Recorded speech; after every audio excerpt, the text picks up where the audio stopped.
Raul, welcome to Fight Week. How are you feeling? I feel good, just ready and excited. Obviously, you went through your first loss as a pro last time out. Is there anything that you learned from that fight that will help you get back in the win column this time around? Yeah, for sure. There was a lot of mistakes done on the last fight, on the last camp. So I'm just excited to go out there and show all the corrections that were made. And even though you went through your first loss, the UFC still placed you high up on this main card. You still have a lot of people supporting you and excited to see your fight. What does it mean to you knowing that there's still a lot of people high on your potential as a fighter despite going through that first loss? It means a lot, even being on the main card on a good spot. It's a good fight card and still being on the main card. So I'm just excited to this time, like it's a good opportunity for my comeback, and I'm gonna have a lot of eyes on me on my comeback. So I'm just excited, and this time aprovechar la oportunidad. And your opponent, Terrence Mitchell, he respects that you're here at such a young age. What do you make of him as your opponent, and what did you learn from his last fight? I respect him too. He's a very experienced fighter. From his last fight, um, I know he took the fight like 2 weeks notice. I know it was a short notice fight for him. So yeah, I expect the best from him on Saturday night. I expect a war, but I'm just ready to get my hand raised on Saturday night. And obviously, Saturday night, Noche UFC, first time the UFC does a Mexican Independence Day card. How special was it for you when you got the call that you're going to be on this card, and even better knowing that you're going to fight in front of your fans? I got really happy. It's a very special day. And I know 16th of September is going to go down in the books for UFC history for sure. The card is really good from top to bottom, and I'm just glad to be part of it. And more than anything, on my comeback, it's a good spot and a good day because I get to go out there and put on a show for all my people. I know it's going to be a lot of Latinos supporting, so I'm excited to raise the flag on Saturday night. And so I mentioned Latinos. I'm going to do one in Spanish real quick. ¿Tienes algún mensaje para los aficionados que van a ver tu pelea este sábado? Sí, nomás esperen un buen show, lo voy a dar lo mejor de mí y va a ser un paso más cerca al campeonato, entonces pues no se lo pierdan porque vengo con todo a corregir todos los errores que se hicieron en la última pelea y muchas gracias por todo el apoyo a todos. Gracias. Raul, right over here in the middle, right here. Raul, since the last fight, we spoke at UFC X and talked about, hey, just going back to the gym, back to work and everything. Now with another fight coming up, what are you most excited to show in terms of your growth that you could tell us? I'm just excited to show my improvements on everything, every single detail you can think of, my cardio, my grappling, my wrestling, my striking. I'm just ready for whatever, and I'm going to show whatever I have to show. Depends how long the fight goes because I'm going to be looking for the finish every moment. But this time I'm going to set a pace and everything, so it's going to be a fun night. I know you were on the road for your last fight. How does it feel to have another fight back here? You can do media at the Apex, back where you did Contender Series and everything else. I mean, is it more comfortable fighting here in Las Vegas? Yeah, for sure. I feel comfortable fighting here in Las Vegas, so I'm excited because I like the vibe in T-Mobile. On my UFC debut, since I fought at T-Mobile, I like the vibe, and I knew I wanted to come back and fight at T-Mobile.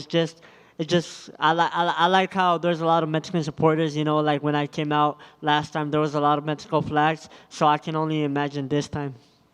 Thank you. Raúl, gracias por hablar con la prensa para tu pelea el sábado.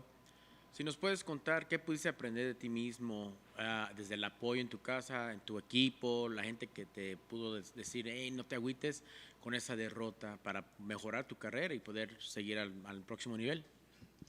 No, pues se pudo aprender mucho, la verdad. Por ejemplo, la gente que en verdad me quiere y la gente que no más estaba ahí por no sé, pero por ejemplo, todo pasó muy rápido cuando yo agarré mi contrato y todo, pues toda la gente se arrimó como si fueran mis amigos. Entonces, ahorita que vengo de una pérdida, pues más que nada pude ver quiénes son los verdaderos. Entonces ya hasta los puedo contar con los dedos de mis manos. Y estoy agradecido, pues, no, claro que a nadie le gusta perder, pero tomé lo mejor de la pérdida, miré el lado positivo este sábado no va a pasar lo mismo, ya vengo con más, entonces nomás estoy emocionado para demostrarlo. Gracias. Y con cualquier triunfo o derrota siempre hay una lección. ¿Qué pudiste aprender de ti mismo? ¿Y cuáles son de las cosas que has mejorado desde ese último visita al octágono? Pues pude aprender que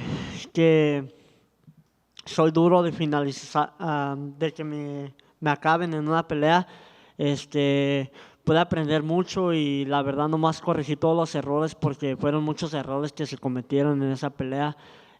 Todos hicieron el trabajo, mi equipo, todos, nomás yo les fallé, entonces no les quiero volver a fallar. Y entrené muy duro para no hacer esos errores otra vez y ahora sí poner un buen show. Gracias. Y finalmente para mí, te hemos visto antes con tu sombrero de algo así para que puedas capturar la energía, especialmente que es independencia de México y todo. ¿Vas a tener algo especial o para el pesaje o para la pelea cuando salgas, cuando hagas tu walkout? Sí, para la pelea voy a tener algo especial. Ya que no permiten banderas, pues tengo que representar y poner la bandera en alto de alguna forma, representar la cultura.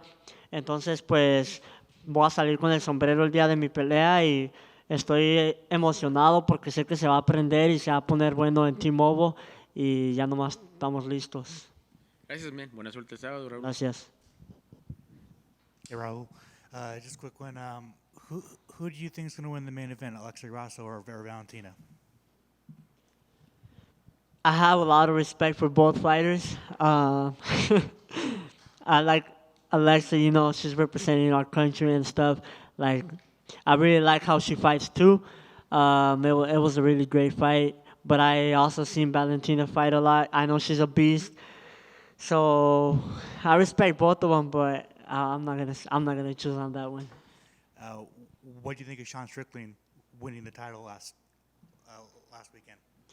That's good for him, you know. Everybody doubted him, but he believed in himself, maybe his team. But more than anything, he believed that he could do it, and he got it done, you know. So good to him. Thanks. Raul, real quick. The last time you fought was your first professional defeat. On a personal level, did that change anything about your mentality, about how you handle your career or the way that you were doing things? No, to be honest, the only thing that the loss changed was my record, you know. That's the only thing that changed. Yeah. And you entered the UFC with tons of hype. I mean, you still obviously have it. You're the youngest fighter on the UFC roster, and you were talking about, you know, wanting to fight multiple weight classes, belts. And, you know, there are some people that are saying, oh, you know, with that loss, maybe he should kind of hold back a little bit on the call-outs and this and that. What would you have to say to those people that say, like, perhaps that you're biting a bit more than you can chew? I don't gotta say nothing to them, you know. They can say whatever they want. I know my goals. I know what I'm capable of. So I'm gonna go out there and get it if I want it, you know. And I do want it, so I'm gonna go out there and get it. And yeah, they can just keep talking. They can keep saying whatever they want. Everybody has the free to say whatever they want, so I don't really care. Yeah. And the fan reaction of your first defeat, how was it like handling that on like a social media perspective? Because, you know, you got tons of attention and social media nowadays is quite crazy. Did you get a lot of hate? For sure. Probably I got more love than hate, you know, just everybody telling me since I lost that they can't wait to see me come back, you know, so I appreciate that, but of course there was hate too. But I knew this is how the sport is, you know, even like I said, even if Khabib came back and lost, the fans would turn their back on him, you know, so because every time I would go to a UFC event, a couple times I did, and I saw like a star fighting on the show, and he lost, everybody turned their back on him. So we knew since we were little that that's how the sport is. So, you know, it doesn't really matter. Yeah. And from a technical standpoint, for you to kind of still, you know, get back in the winning ways and all that, like what were some of the things that looking at that loss, you realized you needed to add to your game or change up? What is it, sort of the next step of evolution for you? More than anything, have a game plan, have a strategy. But yeah, like I said, there was thousands of mistakes made on my last fight that I can't even count. So yeah, I just made sure to correct every single one. and it made me a better fighter now. So I'm excited to go out there and show how much I've improved in this couple months. So yeah. Yeah. Goal still the same, youngest UFC champion in history? Yeah, for sure. Everything I've said in the past, all the goals I've said in the past, nothing has changed. Everything remains the same. Everything I meant it. If you bring something up that I said in the past, I'll still admit to it. Like I still think the same way. Nothing has changed. Y un par en español bien rápido. ¿Qué significa ser parte de Noche UFC, este evento que la UFC está haciendo para resaltar el talento mexicano y obviamente la independencia de México? ¿Qué se siente ser parte de este evento histórico que es el primero en la compañía? No, pues se siente padre, ¿no? Es un sentimiento bonito de poder formar parte de una cartelera así. Como lo dije, es una buena cartelera desde el comienzo hasta el final. Yo sé que el 16 de septiembre, el sábado, va a ser una noche que va a ir a la historia de UFC porque es la primera vez que hacen un evento así para los mexicanos en un día tan especial. Entonces, nomás estoy agradecido por la oportunidad de poder formar parte de esta cartelera y la voy a aprovechar. ¿Te gustaría que UFC hiciera esto algo ya tradición anualmente, todos los 16 o fin de semana, que hiciera este tipo de evento para resaltar el talento mexicano y no sé, un día de pronto tú hasta encabezando este tipo de evento? La verdad sí, me gustaría que lo hicieran cada vez, entonces el sábado van a ver que hay mucho talento mexicano, van a ver que no se van a arrepentir de lo que están haciendo este sábado, pero la verdad estaría más chido si para la otra, en vez de Las Vegas, lo podemos mover a la Ciudad de México o a cualquier parte de México, creo que estaría mejor, pero este sábado nomás van a tener una probadita de cómo peleamos los mexicanos y cómo se prende el show y van a ver que necesitan, que el momento para llevar la UFC a México es ahora. Y por último, ya me comentaste en inglés, pero si puedes comentar en español, las enseñanzas que te dejó tu último combate donde pues sufriste tu primera derrota como profesional. Me dejó muchas enseñanzas, no nomás en la pelea, sino en la vida. Entonces estoy agradecido, como lo digo, a nadie le gusta perder, pero nomás miro el lado positivo y estoy agradecido por todas las enseñanzas que me dio. Entonces ya nomás estoy listo para demostrar todos los errores que corregimos de la última pelea. Y sí, por ejemplo, como lo digo, ahora puedo contar mis amigos con los dedos de mis manos y por eso estoy agradecido porque sí pude ver muchas cosas aparte de la pelea que pude ver. Muchas gracias. Just want to chime back in here real quick. I know it's been a couple months, but you actually trained with the former undisputed bantamweight champion, Aljamain Sterling. How was that experience like for you? For sure, I realized I needed from my last fight, that's another thing I realized. I needed to be in a more competitive MMA room. Like I needed higher level training partners. So, it was a good experience training with Aljo and picking his brain a little bit on some things. Since he already has more experience. So, yeah, I was able to learn some few things from him. And I just want to get your thoughts on that UFC 292 bantamweight showdown between Sterling and O'Malley. That was crazy. I didn't expect that, but it brings more attention to the division, having a champion like Sean O'Malley. He brings a lot of attention, a lot of hype.